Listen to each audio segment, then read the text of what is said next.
Então seja bem-vindo a mais uma conversa improvável. Nós estamos quase no final do ano e, ao contrário do que lhe pode parecer, temos más notícias. E temos más notícias porque houve gente que aproveitou esta quadra festiva para tentar fazer passar umas mensagens que podem ir ao seu bolso. Recorda-se que no início desta semana eu falei num estudo sobre fiscalidade em Portugal, onde se aventava a hipótese de alterar o sistema fiscal em Portugal, acabando com a utilização, entre aspas, abusiva da taxa liberatória de imposto para poder fazer englobamento. Sendo que esse englobamento, que hoje em dia é uma opção, uma faculdade que nós temos, podemos fazer englobamento ou não, tornar-se-ia obrigatória para uma série de casos. Bom, isto são muito más notícias para o seu bolso e é isso que eu queria desmistificar hoje com o José Pedro Farinha e com a Isabel. Qual de vocês é que quer começar, José Pedro? Bom dia, portanto, furando aqui a regra normal, começo eu, não é? Começo eu só pela razão que nós em 2021 fizemos uma conversa improvável sobre este assunto que depois não avançou, com a possibilidade de englobar rendimentos de prediais, portanto, rendas e mais-valias, e também os rendimentos de capitais, dividendos e juros. Sim. Sendo que, já agora, para os espectadores perceberem bem, englobamento quer dizer, você fica com a obrigação de juntar todos os seus rendimentos e depois aplicar uma taxa de imposto. Ora, isso hoje não é assim. Por exemplo, imagine, você tem uma casa arrendada. Aquilo que é a renda que você recebe pode pagar uma taxa autónoma chamada taxa liberatória, por isso é que libera, e depois separada daquilo que é o resto do seu rendimento. É assim, não é, José Pedro? É isso. E no caso do rendimento predial, portanto, de facto temos esse problema porque as entidades, as pessoas, investem em imobiliário para depois poder receber rendas. E isso pode ser feito através da pessoa, na esfera pessoal, ou através da empresa. Como a taxa liberatória não é assim tão afastada da taxa de IRC, é um bocadinho, já foi mais próxima, atenção, porque ela tem vindo a crescer, as pessoas acabam a fazer este investimento a nível pessoal e ter aqui quase um PPR em cimento, né, através de uma casa e que vão obtendo renda ali. E portanto, é esquisito penalizar esta forma de poupança / investimento na esfera pessoal. Já no que diz respeito aos rendimentos de dividendos, portanto, a distribuição de lucros das empresas, é ainda mais estranho, porque as empresas pagam uma taxa de IRC, portanto, e que não é nada baixa. A taxa nominal é, portanto, 21% e ainda tem um escalão mais abaixo. O problema são todos os gastos não aceitos fiscalmente e todas as tributações autónomas que levam a taxa efetiva para casa 31%, 32% a taxa efetiva de IRC, e essa é muito alta. E só o lucro, depois de pagar esse imposto, é que é distribuído pelos investidores, pelos acionistas, pelos sócios das empresas, que vai ter uma tributação à taxa liberatória de 28%. Não é tão pouco assim. Portanto, estamos a falar de IRC mais IRS. É a forma das empresas distribuírem lucro.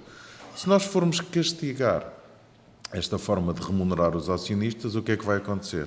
Vai acontecer que eles vão ter que ser imaginativos e criar soluções menos ortodoxas para diminuir a carga fiscal. E, portanto, em vez de combatermos a evasão fiscal, incentivamos-la. Claro.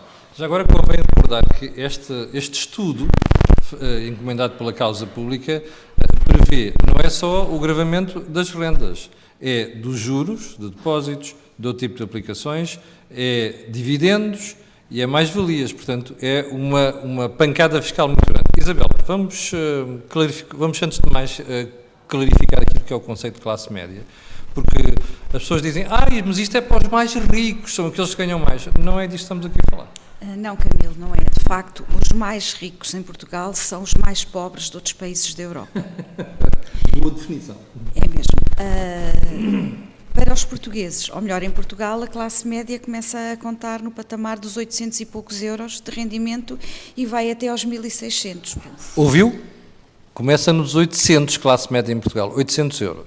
Portanto, se isto é um rendimento médio, estamos completamente desvirtuados da realidade efetiva. O Camilo há pouco utilizou uma expressão muito curiosa, que foi a causa pública. A causa pública, nós lembramos-nos sempre, portanto, aqueles nascidos com mais memória, das expressões do antigo regime. Quando se queria fazer algo, advogava-se o direito e a justificação da causa pública. Estamos no Natal, é a altura da Epifania, portanto, houve aqui uma epifania fiscal, seguramente, nesta espécie de proposta de tributação, que não é benéfica nem para a economia, nem para as famílias, nem para o sentido de poupança. Vejamos. Há alguns anos atrás foram incentivadas as famílias a aproveitarem e a reabilitarem os imóveis que estavam vazios, sobretudo na altura em que houve novamente um crescimento do desemprego em Portugal. Houve muita gente que se dedicou ao alojamento local como primeira fonte de rendimento. Todos nós sabemos o que é que aconteceu à política do alojamento local. Temos vindo constantemente a dar tiros no pé. Depois, a própria banca, as próprias empresas de investimento tornaram-se e conseguiram chegar ao consumidor incentivando a poupanças através de investimentos que geram dividendos, que são relevados no IRS dos contribuintes, que não são meros depósitos a prazo. E que são tributados a taxas liberatórias. Nós temos aqui alguns exemplos práticos que vale a pena serem vistos. Qual de vocês é que quer falar dos exemplos práticos, José Pedro? Sim.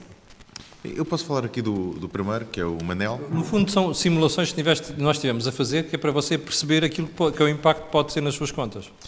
Portanto, o Manel, que é um casal muito rico, portanto, tem um rendimento em conjunto do casal de 84 mil euros por ano. É muito rico. Equivale a um salário mensal base de 3 mil euros a cada um, ou seja, um salário líquido para cada um na casa dos 1.700, 1.800 euros. Eu não sei se você está a perceber. É que o salário é o bruto que estamos a falar. Salário líquido, repete lá, José Pedro. O salário bruto de 3 mil euros vai dar um salário líquido de 1.700, 1.800. Portanto, é disto que estamos a falar de ricos em Portugal, percebe? Vamos lá então à simulação. Porquê que são ricos? Porque têm uma taxa de IRS, este casal, já depois da dedução específica, uma taxa de IRS de 45%. Mas eles ainda são mais ricos porque entre rendimentos de prediais, de uma casa que fizeram investimento e dividendos de juros de um deles, têm mais de 50 mil euros por ano. E então este casal paga nas condições atuais, portanto, Ou seja, com taxa liberatória? com taxa liberatória de 28%, vai pagar um total de imposto de 38 mil euros. Se englobarmos tudo, ainda temos aqui algo engraçado, eles ficam ainda mais ricos e passam de 45% para 48%, e então vão pagar 50 mil. Portanto, temos aqui uma diferença de 12 mil euros, 12.273, para ser mais exato, 12 mil euros, entre englobar e não englobar. De um casal que não tem um salário miserável, mas, como se percebe, não são ricos. Portanto, têm um rendimento de 84 mil euros de trabalho dependente, mais 50 mil euros de rendas, de dividendos. E, portanto, a diferença que dá são 12 mil euros. Isabel, isto claramente pune aquilo que é qualquer preocupação que as pessoas têm, não só com a poupança, como inclusive com o investimento, nomeadamente em habitação, que é aquilo que nós precisávamos ter neste momento, que é mais oferta de habitação. Sim, porquê, Camilo? Fala-se em produtividade. Só se consegue gerar produtividade se as pessoas, de facto, tiverem rendimento. Se as empresas gerarem lucros. Estamos continuadamente a fazer um confisco ao rendimento. Eu quase diria que isto é um incentivo a não fazer nada. E isto é perigoso. E depois tem outro problema, é que, como se começa a notar, a causa pública parece ser só criar impostos. Não há aqui preocupação em estimular a economia e até criar as condições para as empresas poderem pagar salários melhores aos seus trabalhadores. Eu diria qual é que seria uma boa missão para qualquer causa pública. Pensar seriamente numa reforma da administração pública. Isso sim, temos que começar a fazer o trabalho de base. Para depois não nos esquecermos que pagar impostos é uma necessidade que tem que estar razoabilizada em termos de justiça, equidade e necessidade. Isabel, isto significa também que o que nós estamos aqui a ver é apenas uma preocupação fiscal, mais nada. Ou seja, isto tem apenas o objetivo, ir buscar mais impostos. Sim, talvez porque haja uma necessidade de olhar para o Orçamento de Estado na ótica do rendimento e continuamos a não olhar na ótica da despesa, que é onde precisamos de olhar. José Pedro. Até porque os que menos ganham têm sempre a possibilidade de englobar. Portanto, temos aqui o exemplo da Daniela. A Daniela tem um rendimento bruto de 12 mil euros, portanto, estamos a falar de salário mínimo, e tem uma renda de uma casa que herdou de 500 euros por mês, portanto, 6 mil euros por ano. Se ela usar a taxa liberatória, vai pagar de IRS 2.700 euros. Mas se englobar, vai pagar 1.500. Portanto, como está num escalão baixo do IRS, ela pode englobar e poupa 1.200 euros. Isso já acontece hoje. Sim, e isso é uma faculdade que ela tem, percebe? O problema disto é que se nós decidirmos alterar estas regras, estamos a obrigar as pessoas a fazerem englobamento.